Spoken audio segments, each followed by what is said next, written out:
Governador Carlos Moisés mantém comércio fechado por pelo menos mais 5 dias. De cada 3 brasileiros, 1 não respeita a determinação de isolamento feita pelas autoridades para combater o novo coronavírus. Proposta de deputado estadual está pedindo a anulação do decreto do governador Carlos Moisés. Brasil bate recorde de mais de 100 mortes em 24 horas. Ministro da Saúde fala sobre liberação de medicamentos para combater o novo coronavírus. Presidente americano Donald Trump ameaça suspender ajuda financeira à Organização Mundial de Saúde. Governo federal anunciou novas medidas para minimizar os impactos econômicos do novo coronavírus. E na série de reportagens especiais produzidas pelo Departamento de Comunicação da Unesc, vamos ver como o IPARC está trabalhando para utilizar sua estrutura no combate ao Covid-19. As notícias do dia você confere a partir de agora, no ar pela TV Primavera de Criciúma. Informe Região.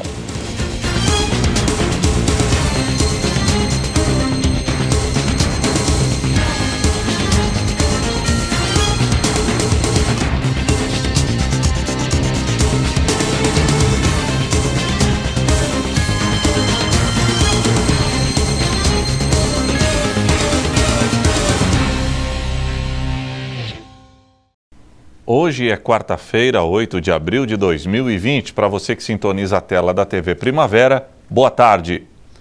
O governador Carlos Moisés prorrogou por pelo menos mais 5 dias o decreto que determina o fechamento do comércio catarinense. A decisão será reavaliada dentro desse período. As medidas de isolamento social em Santa Catarina estão mantidas por pelo menos mais 5 dias. O governador Carlos Moisés anunciou no início da noite desta terça-feira, durante coletiva de imprensa online, a prorrogação do decreto que trata da restrição ao convívio social no estado até o próximo domingo. Com a prorrogação, setores como o comércio e o transporte público permanecem suspensos. O governo do estado antecipou ainda que a flexibilização das restrições a partir da próxima segunda-feira está em estudo, seguindo a recomendação do Ministério da Saúde. O Ministério da Saúde recomenda para Santa Catarina que a partir do dia 13 de abril, ou seja, segunda-feira, algumas medidas de flexibilização ou de reavaliação do distanciamento de forma muito setorizada podem ser estudados para Santa Catarina de forma um pouco mais abrangente do que o que nós já viemos fazendo. O governador falou ainda sobre a liberação de outros setores. Uma portaria publicada pelo governo do estado autoriza de forma imediata o funcionamento de segmentos da cadeia automotiva e de implementos agrícolas. Um setor que havia necessidade de complementação da liberação, uma vez que o transporte de cargas, o transporte de passageiros com veículo particular, com motocicletas, enfim, toda uma cadeia está funcionando. O delivery demanda automóveis, demanda motocicletas, demanda entrega e precisa de manutenção automotiva, tratores, implementos agrícolas, uma cadeia que precisa de um respaldo de um setor para funcionar, senão ela não consegue funcionar. Com isso, diversos serviços voltaram a atender nesta quarta-feira em todo o estado. Nós estamos, então, através de uma portaria do COS, regulamentando que a cadeia automotiva, e os implementos agrícolas, ou seja, oficinas mecânicas, inclusive as rurais, que até então nós tínhamos só em leito de rodovias, para assistir o caminhoneiro, enfim, o transporte de cargas, mas agora então teremos também em áreas conurbadas, em áreas urbanas, no meio das cidades, borracharias, varejo de autopeças, auto center, venda e instalação de acessórios automotivos, autoelétrica, concessionárias de veículos, venda e revenda de veículos, venda e revenda de máquinas e implementos agrícolas, locação de veículos, serviços de despachantes e autoescolas, inspeção veicular e lavacar e afins serão autorizados a funcionar a partir já do dia de amanhã. Durante a coletiva, foram divulgados ainda os dados atualizados da Covid-19 no estado, conforme o levantamento registrado até essa terça-feira. Nós tivemos, então, no dia de hoje, até ainda há pouco, até 17 horas e alguns minutos, 457 casos, novos casos confirmados para Covid-19. sendo que as principais cidades, são as maiores cidades, 114 casos aqui em Florianópolis, 52 em Blumenau, destaca-se aqui 26 em Joinville. E o número de óbitos, nós saímos então, estamos atualmente registrando 15 óbitos em Santa Catarina, confirmados para a Covid-19. Falando em UTIs, nós temos hoje 21 pessoas em hospitais regulados, hospitais públicos estaduais, internadas em UTI, e também a maioria delas, exceto 2, não estão ventilando artificialmente, todas as demais estão. Nos hospitais privados, 28 pessoas também internadas em UTI. De cada 3 brasileiros, 1 não respeita a determinação de isolamento feita pelas autoridades para combater o novo coronavírus. É o que revela um levantamento feito pelo Instituto Datafolha em todo o país. Essas imagens foram feitas com um drone no último domingo em uma praça de um bairro nobre da capital paulista. Centenas de pessoas estão aglomeradas no local em pleno período de isolamento. A gravação foi feita por uma fotógrafa que mora na região. Nessa outra imagem é possível ver uma grande aglomeração em uma agência bancária, também em São Paulo. São dezenas de clientes, inclusive idosos, em um pequeno espaço. E a fila ainda dá volta no quarteirão. Pode fazer isso. Uma parcela considerável da população não aderiu ao isolamento social para o combate da Covid-19. É o que mostra uma pesquisa realizada pelo Instituto Datafolha, quase um mês depois da medida entrar em vigor. 4% dos entrevistados disseram que continuam levando uma vida normal. 24% afirmam que saem de casa para trabalhar ou fazer outros tipos de atividades. 54% dizem que só deixam o lar quando é inevitável. E 18% estão totalmente isolados. Por causa das medidas de isolamento, a pesquisa foi feita por telefone. Foram ouvidos 1.511 brasileiros de todas as regiões do país. E a margem de erro é de 3 pontos percentuais. Nas ruas, a medida causa polêmica. O senhor é a favor ou contra o isolamento? Não tenho uma opinião formada ainda. Sou contra. Você é a favor ou contra o isolamento? Parcial. Até no máximo 30 dias. Agora, a partir desse momento, vai acabar no dia 22, né? Então, a gente tem que voltar a trabalhar, senão não tem como a gente sobreviver. Bom, por uma parte seria uma prevenção, né? E por outra parte, precisa ver se não tem, como se diz, eu vou ser bem realista, algum golpe por trás disso aí, né? O senhor acha exagerado esse isolamento? Eu achei um pouco exagerado. Achei sim. A pesquisa também perguntou para as pessoas qual o nível de preocupação delas em relação à pandemia. E a grande maioria, 77%, admitiram que tem medo, sendo que destes, 39% têm pouco medo e outros 38% afirmaram que têm bastante medo. Mas, por outro lado, 23% afirmaram que não têm qualquer medo do coronavírus. E o excesso de confiança algumas vezes vira até caso de polícia, como aconteceu no Rio de Janeiro.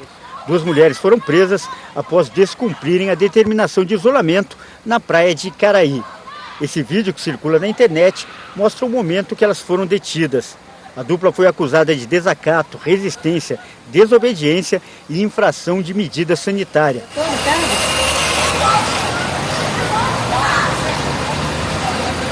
Já esse outro caso aconteceu em Goiás. Uma mulher é algemada em uma agência bancária por não respeitar a distância de 1,5 metro na fila. A determinação é de uma lei municipal.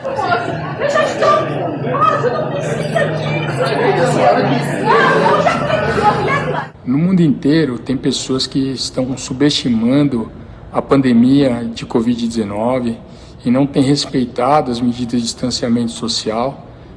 Isso porque tem uma parcela da população que não acredita na ciência, né? Não acredita no que as autoridades sanitárias preconizam. Por outro lado, também há quem siga à risca a determinação de ficar em casa, como a Simone.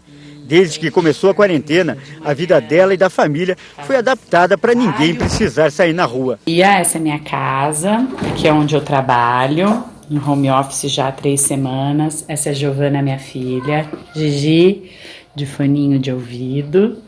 Está tendo aulas online aqui pelo celular, ela faz as atividades. Essa é minha mãe, tá com 83 anos, trancadinha em casa, fazendo tricô. Os gatinhos também ficam por aqui circulando. Tem água para dar para as plantas, a comida do gatinho, lixo para tirar todo dia. E a gente vai dividindo tudo, que vai dando tudo certo. Acho que é importante manter o distanciamento, o isolamento, por mais umas 2 semanas. Eu creio que vai ser bem importante para essa fase passar e a gente voltar ao normal. Se cuidando, estamos sobrevivendo. A seguir, proposta de deputado estadual pede a anulação do decreto do governador Carlos Moisés.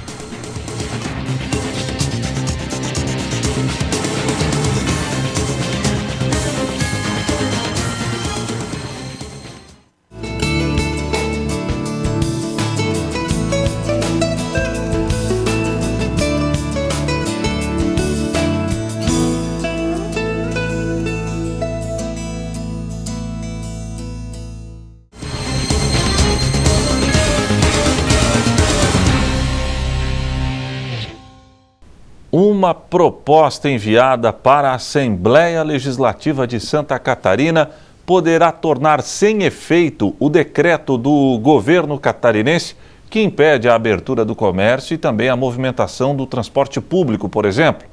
Entenda melhor essa história através da reportagem de Débora Correia. A Comissão de Constituição e Justiça da Assembleia Legislativa de Santa Catarina realizou nesta terça-feira sua primeira reunião virtual. Todos os 9 membros do colegiado participaram de forma remota, incluindo o presidente, o deputado Romildo Titon, direto de sua residência em Campos Novos.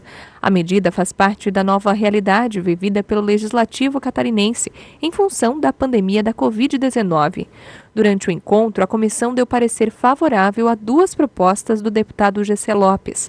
Nas propostas, o parlamentar pede que sejam suspensos os efeitos dos decretos estaduais 525, de 23 de março, e 535, de 30 de março, editados pelo governador Carlos Moisés, que tratam das medidas de restrições no estado.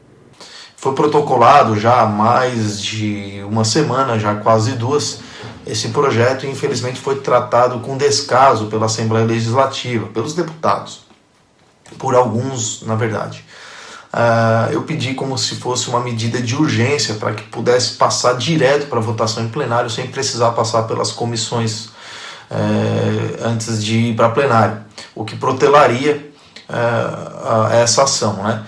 E o deputado do PT, infelizmente, militou e conseguiu fazer com que não fosse colocado como medida de urgência e jogou para a CCJ, protelando então o nosso projeto, que foi aprovado apenas ontem, com voto contrário só de 2 deputados da comissão, incluindo o PT. Nada de estranho até aí, né? O PT sendo contra medidas que fazem as pessoas voltarem a trabalhar. O projeto do parlamentar ainda precisa passar por outras etapas antes de ser votado em plenário. O parecer teve apenas 2 votos contrários, um da deputada Paulinha, do PDT, líder de governo, e o outro de Fabiano da Luz, do PT. O projeto aprovado ontem na CCJ, agora o próximo passo é ouvir o governador. Então o governador tem 10 dias para ele vir na Assembleia Legislativa e fazer o seu pronunciamento defendendo as suas medidas. Depois que ele defender as suas medidas, é colocado em votação no plenário, para daí sim a gente poder votar a derrubada ou não do decreto do governador. Seriam essas. O deputado lamenta ainda a demora no processo de votação. São 10 dias muito importantes que nós perdemos desde que a gente protocolou esse projeto. Poderia já estarmos ao fim do prazo do governador estar vindo na Assembleia para se posicionar e já votarmos esse decreto. Infelizmente, essa omissão dos deputados, essa protelada que eles deram, comprometeu o nosso projeto. Então agora nós temos aí 9 dias para que o governador venha se posicionar, podendo ser aí ineficientes no sentido de que o decreto novo do governador, que também protocolei um outro ato de sustação de ato, também tem prazo para até segunda-feira, ou seja, fica dentro desses 10 dias. Muito provavelmente ele vai nos enrolar e vai levar isso até que passe tudo esse tempo que ele determinou para o novo decreto. O parlamentar lembra que o decreto foi prorrogado pelo governador até o próximo domingo. Portanto, se não houver nova prorrogação, as restrições podem ser suspensas. De qualquer forma, ele diz que vai seguir atento e o projeto segue em tramitação. Mas nós estamos em cima, estamos atentos e esse projeto está em tramitação. E se ele, por acaso, porventura, semana que vem, não cumprir de novo a promessa de reabrir e flexibilizar o comércio, está valendo aí o nosso projeto e aí ele terá mais ou menos uns 3-4 dias para nos retornar e dar o seu depoimento na Assembleia antes da gente botar em votação. O Brasil registrou 114 novas mortes em decorrência da Covid-19 no dia de ontem. Esta foi a maior taxa desde que se iniciou o registro de óbitos no país. São Paulo contabiliza mais da metade das perdas humanas, com 371 registros no total. O Brasil registrou 667 mortes em razão da pandemia da Covid-19, de acordo com a atualização do Ministério da Saúde divulgada nesta terça-feira. O número de novas mortes foi de 114 em 24 horas, o maior desde que o país iniciou o registro de óbitos. Foi um aumento de 20% em relação à segunda-feira, quando o número de mortes havia sido de 67. Com este quadro, a taxa de letalidade brasileira subiu de 4,4% para 4,9%. O número de contaminações pelo novo coronavírus no país totalizou 13.717, um crescimento de 13,7% em relação também à segunda-feira, quando o balanço do Ministério da Saúde marcou 12.056 casos. São Paulo segue como epicentro da pandemia no país, com 371 mortes, mais da metade dos óbitos totais. O Rio de Janeiro vem em segundo lugar no número de óbitos, com 89, seguido de Pernambuco, com 34, Ceará, com 31 e o estado do Amazonas, com 23 mortes. Em entrevista coletiva em Brasília, o ministro da Saúde, Dr. Luiz Henrique Mandetta, falou sobre a liberação de medicamentos para o tratamento do novo coronavírus. O Brasil tem 667 mortes registradas por Covid-19, de acordo com a atualização do Ministério da Saúde. Os infectados somam quase 14 mil pessoas.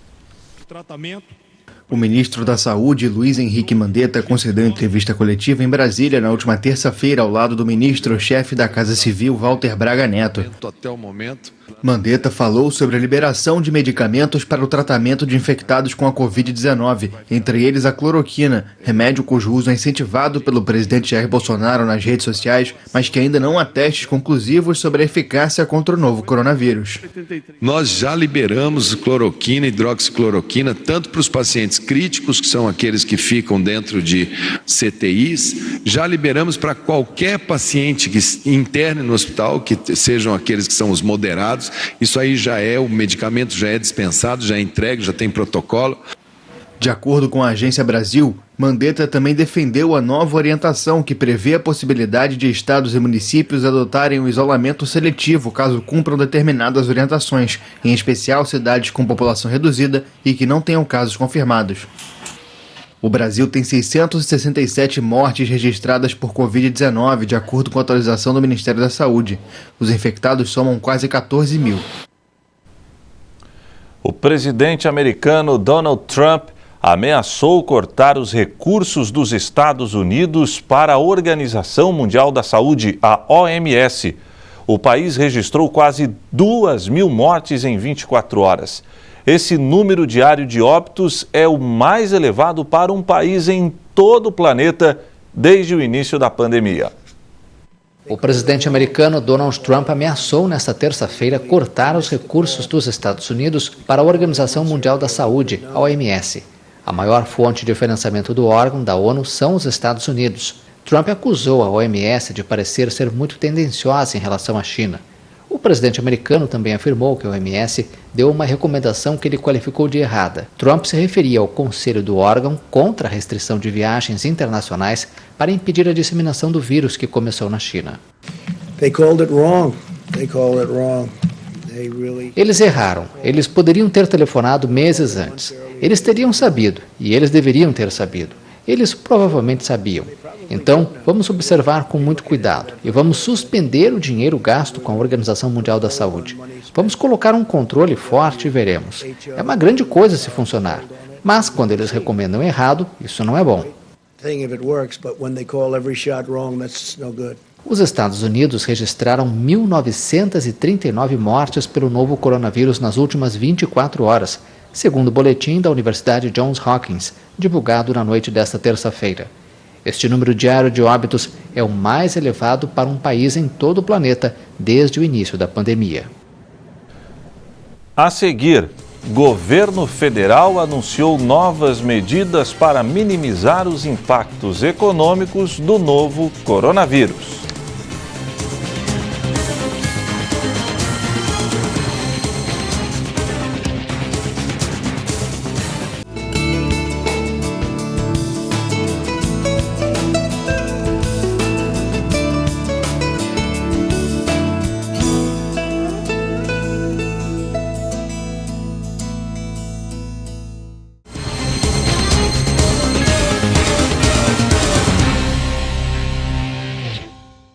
O governo federal anunciou novas medidas para minimizar os impactos econômicos do novo coronavírus.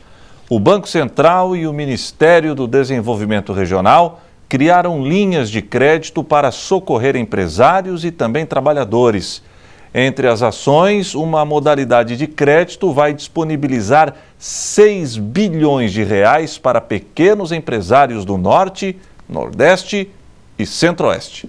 Pronunciamento sem a presença de ministros, membros do governo federal anunciaram novas medidas econômicas de enfrentamento ao novo coronavírus no Brasil. O diretor de regulação do Banco Central do Brasil informou que o Conselho Monetário Nacional aprovou importantes propostas para enfrentar a crise. Entre elas, a regulamentação do Programa de Suporte ao Emprego. Com a medida, as empresas poderão emprestar dinheiro para pagar os funcionários. Estão aptas a participar as empresas que tenham receita de 360 mil a 10 milhões de reais ao ano e quem aderir não poderá demitir o funcionário por 2 meses. A estação hoje bota o programa de pé, ele já está disponível para ser realizado entre as pequenas e médias empresas junto às instituições financeiras. Complementando essa medida, o Banco Central do Brasil resolveu liberar uma parcela do depósito a prazo para as instituições financeiras que realizarem esse programa. Então, aquelas instituições financeiras que aderirem a esse programa, no montante, naturalmente, que ela aderir, elas vão poder deduzir até 5% do recolhimento do depósito compulsório a prazo, e a estimativa é que isso dê em ordem, deu o valor total em torno de 6 bilhões de reais. Além disso, foi anunciado um outro tipo de socorro para instituições financeiras de pequeno porte, que vão ajudar a injetar dinheiro na economia brasileira. Que é um seguro que o Fundo Garantidor de Crédito oferece para as instituições, principalmente instituições de pequeno e médio porte, instituições essas que têm uma importância crucial na capilaridade do sistema financeiro e atende principalmente pequenas e médias empresas. E esse seguro, ele já é um instrumento que existe desde a crise de 2008, a gente restabeleceu ele já há 3 semanas atrás, e agora o Conselho Monetário aumentou o limite para a captação de longo prazo, a captação de maior vulto, de 20 milhões para 40 milhões, né? O que isso ajuda? Isso ajuda que as instituições financeiras possam fazer captação, essa captação vai estar protegida como um seguro junto ao Fundo Garantidor, e com esses recursos captados, as instituições financeiras possam emprestar para a sociedade, né, para as empresas, para as famílias, né? Já o Ministério do Desenvolvimento Regional anunciou um suporte para pequenos empreendedores e cooperativas informais.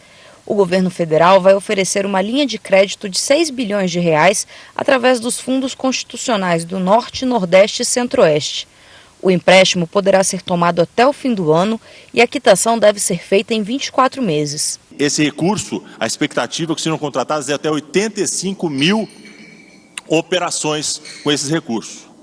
O recurso foi direcionado a micro e pequenas empresas e dará recursos na ordem de 100 mil reais para capital de giro isolado e 200 mil reais de investimento, então totalizando 300 mil.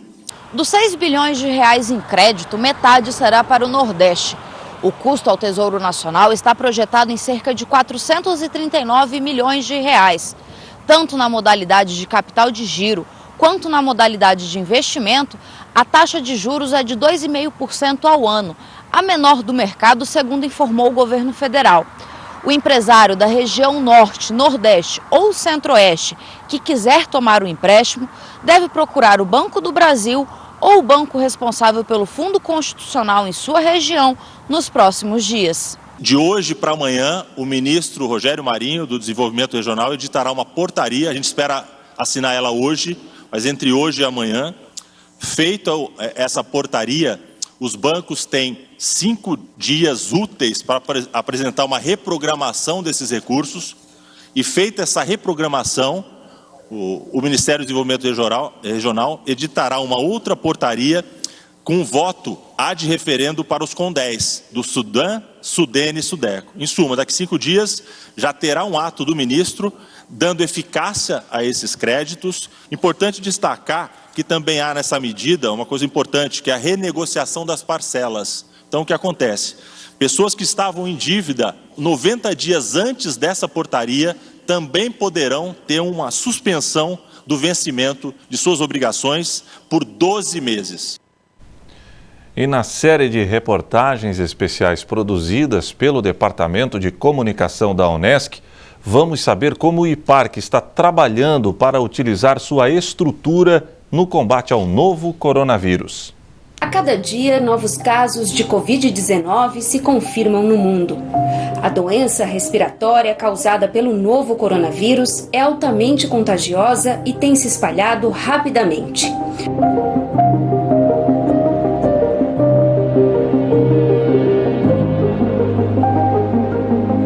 O contágio ocorre a partir de pessoas infectadas e, para isso, basta estar a menos de 2 metros de distância de alguém contaminado. Essa transmissão pode ser feita por gotículas de saliva.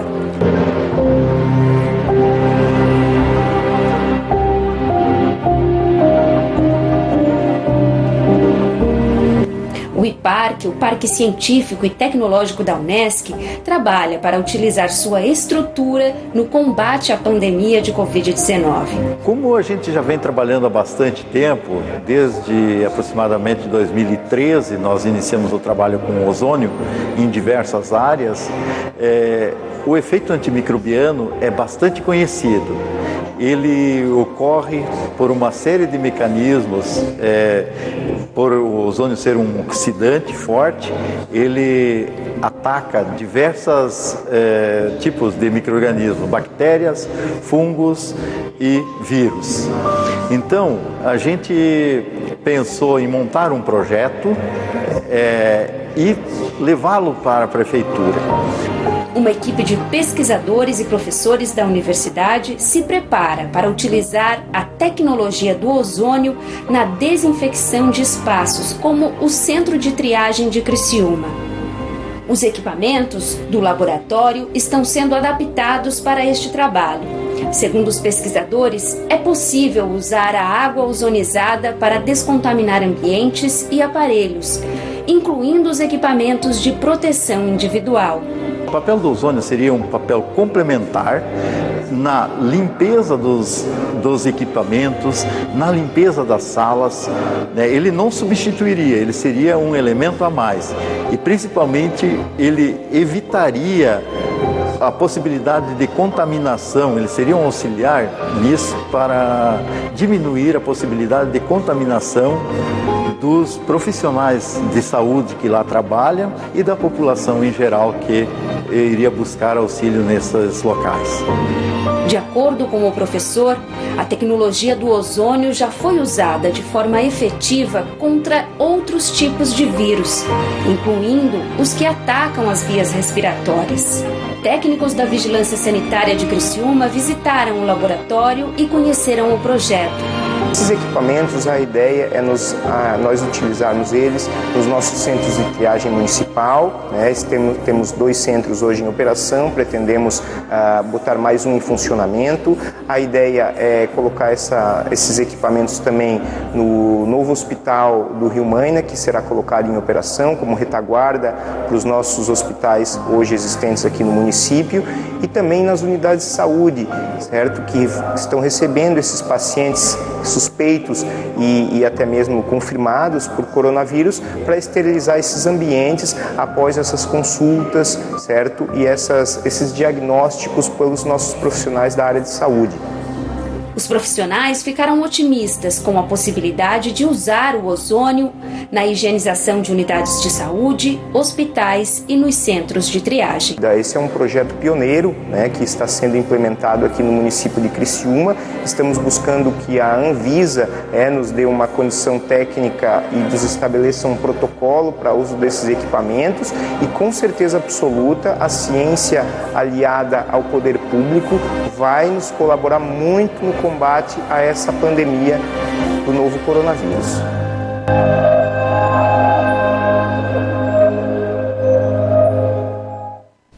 E o Informe Região desta quarta-feira fica por aqui. Está chegando o missionário R.R. Soares com o SOS da Fé, e eu voltarei amanhã, 5h25, se Deus assim permitir. Bora!